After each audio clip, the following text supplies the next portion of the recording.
na-realize ko na lahat tayo nasa trial and error phase.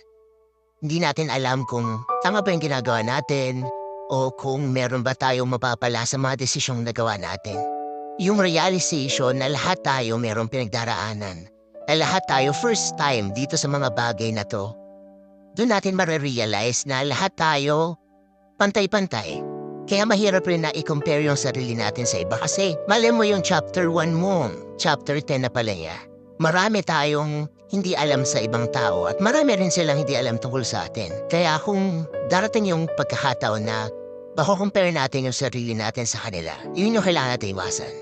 Mahirap, pero kailangan eh. Kaya nga lagi nila sinasabi, compare mo yung sarili mo sa dating ikaw. Kasi dun mo makikita kung nag-improve ka ba, kung meron ba nangyari na maganda sa buhay mo, yung realization na lahat tayo may pinagdaraanan.